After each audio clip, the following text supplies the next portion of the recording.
Ayoko. Hindi kasi, ako po, kasi ako hanggat kaya ko ipaglalaban ko.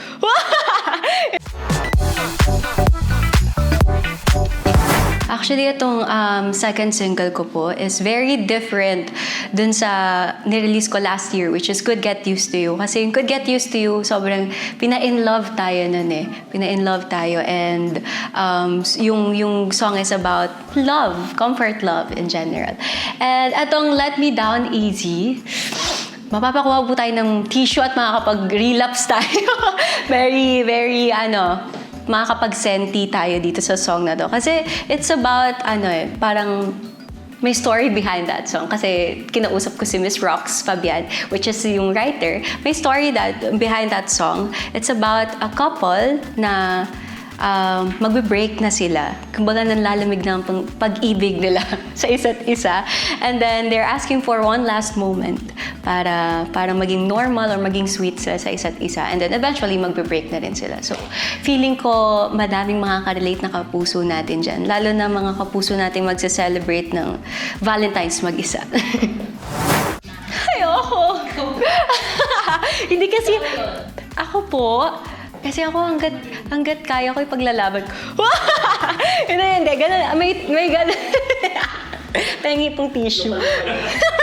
Hindi, ganun. May ganun akong type talaga. Though hindi pa ako pumapasok ng any relationship or NBSB talaga ako. Pero feeling ko ganun ako sa isang relationship. Hanggat kaya ko ipaglalaban ko. And kapag wala na. Break na. Yes. Parang masakit pa kung hihiling ka pa ng isa pang parang torture. Somehow, nahirapan ako dun sa part na wala kasi akong experience talaga about sa mga breakups and such. Pero mahilig kasi ako makinig ng mga heartbreak song kahit wala akong pinagdadaanan. Alam ko marami rin makaka-relate sa akin. And maraming mga kapuso natin na ganun talaga yung ginagawa minsan. Mahilig lang mag-senti. So dun ako kumuha ng hugot or inspiration nung kinakanta or nire-record ko tong song na to. Kung physical, sige physical muna tayo. Mahilig ako sa moreno eh. Moreno, matangkad, at maganda ang mata. Yun, and magaling siya pumorma. Kung sa ugali, of course, gusto ko yung God-fearing, family-oriented, and yung attracted ako sa, yung marunong sa buhay, madiskarte. Yun. At mabait, of course. Yes. If given a chance, gusto ko rin po talagang pagsabayan, of course, yung music and yung acting career ko. Kasi na-enjoy ko rin po talaga yung acting. Kasi parang hindi lang siya work eh. So parang somehow nagiging therapy din siya. Kasi nare-release ko yung mga emotions and napoportray ko yung mga character, which is may mga emotions na hindi ko alam na kaya ko palang ibigay or meron akong ganung emotion. So, yeah. Gusto ko maging bida kontra bida. Para may side na soft at meron din may side na palaban. Kasi ganun ako in real life.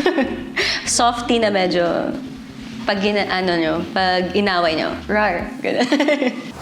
Mag-diet. Mag-lose ng weight. And mag-release pa ng many singles. And mag-focus din sa acting, and mostly sa career talaga. Gusto kong umarangkada ang career ko for this year. And lahat ng opportunities na dumadating, hopefully sana ma-oohan ko and magawa ko. And for personal, gusto ko mag-travel. Gusto ko mag-travel outside the country kasi hindi pa po ako nakakapag-travel outside the country. Dito pa lang sa Pilipinas. And gusto ko dalhin din yung family ko with me kung gagawin ko man yung travel na yon. And makapag-ipon. And wag malate.